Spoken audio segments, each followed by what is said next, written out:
toujours bien. Parmi les 10 cardinaux juges, il y a Borgia. Mauvais signe. Pourquoi? Parce qu'il déteste le pape. Même si celui-ci a essayé de sauver Galilée. Le pape ne contrôle pas tout.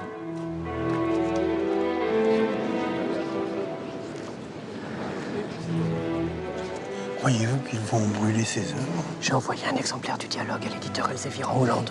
Un à Descartes, un autre à Mersenne. Regardez, les chers collègues du professeur. Ludovico della Colomba, qui travaillait avec lui à Pise. Et Cremonini, de Padoue. On peut toujours compter sur nos amis pour nous trahir. Les cardinaux juges.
Nous, grands accusateurs de la Sainte Inquisition, agissant au nom et sur ordre de sa sainteté Urbain VIII, après avoir auditionné le nommé Galileo Galilei, citoyen de Florence, devant la commission spéciale et suivant les décisions du tribunal, présidé par son éminence le très respecté cardinal Francesco Barberini, nous disons, statuons et déclarons que, toi, Galilée, tu t'es rendu véhémentement suspect d'hérésie devant le Saint-Office pour avoir soutenu et adopté cette doctrine fausse et contraire aux Écritures saintes et divines, selon laquelle le soleil serait le centre du monde et ne se mouvrait pas de l'Orient à l'Occident, et que la Terre se mouvrait et ne serait pas le centre du monde, opinion qu'on ne pouvait ni soutenir ni défendre comme probable depuis qu'elle avait été déclarée et définie comme contraire à la Sainte Écriture. Que tu t'es donc conduit en mauvais catholique. Ah non, ah jamais. Je prie Dieu à chaque instant. J'ai fait tous les pèlerinages. Tout ce que j'ai tenté a toujours été pour me rapprocher de Dieu et contribuer à la gloire de l'Église. Je ne signerai jamais de document si la Sainte Inquisition maintient cette phrase.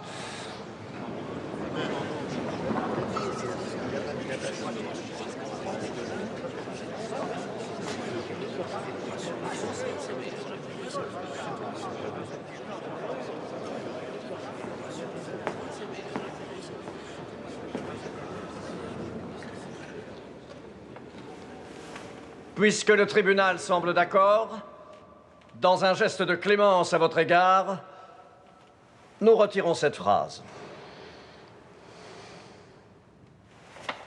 En conséquence, tu as encouru toutes les censures et peines imposées et promulguées par les sacrés canons de toutes les lois réprimant de tels délits, et en particulier celui d'hérésie. De celle-ci, nous consentons à te délier, à condition d'abord que d'un cœur sincère et d'une foi non feinte, tu abjures, maudisses et détestes devant nous de telles erreurs et délits, ainsi que toute autre erreur ou hérésie contraire à l'Église catholique, apostolique et romaine, de la façon et sous la forme que nous t'avons prescrite.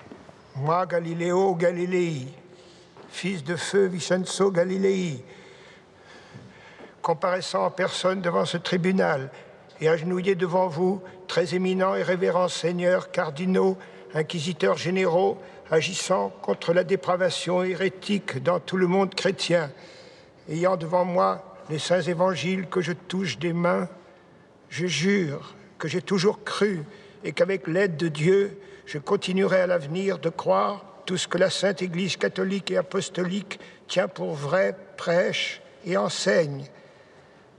Or, malgré les injonctions de la Sainte Église, j'ai écrit et fait imprimer un livre sans autorisation formelle dans lequel j'ai présenté l'idée que la Terre tourne sur elle-même et autour du Soleil sous un jour exagérément favorable qui pouvait faire penser que je le croyais. Mon erreur, je le confesse, a été causée par un mélange d'ambition vaniteuse et de pure ignorance.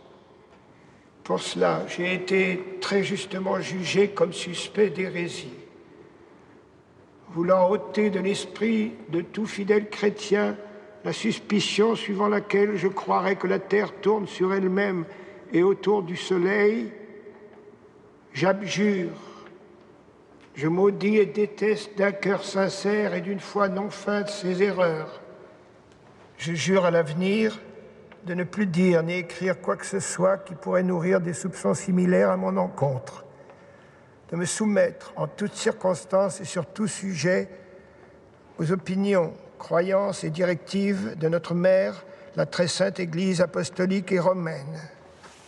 Je jure aussi et promets d'accomplir et d'observer toutes les pénitences qui me seront imposées par le Saint-Office.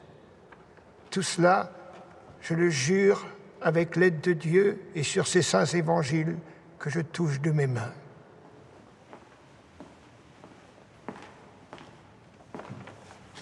Moi, Galiléo Galilei, j'ai abjuré comme ci-dessus à Rome dans le couvent de la Minerve ce 22 juin 1633 et signé de ma propre main. Galilée fut assigné à résidence à la Villa Médicis. Il dut réciter les 7 psaumes pénitentiaires une fois par semaine pendant 3 ans. Et son livre, le dialogue, fut mis à l'index. L'ambassadeur de Florence est ici? Oui, mon père. Emmenez le condamné. Il est sous votre garde.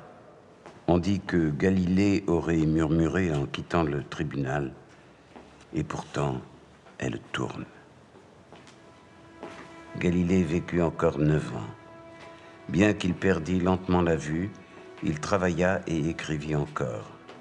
Il mourut en 1642, l'année même où naissait Newton.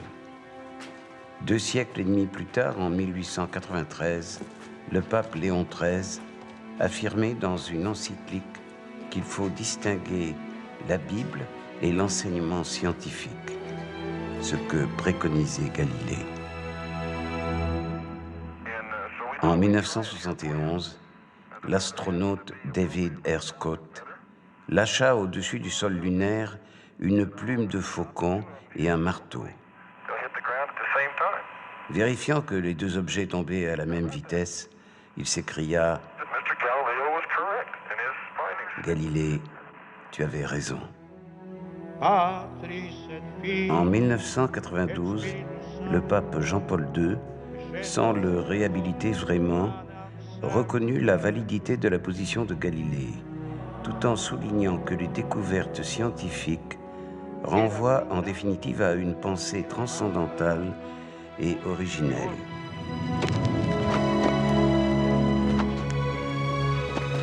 Ainsi, celui dont les livres avaient été brûlés prenait peu à peu sa vraie place de père de la physique moderne.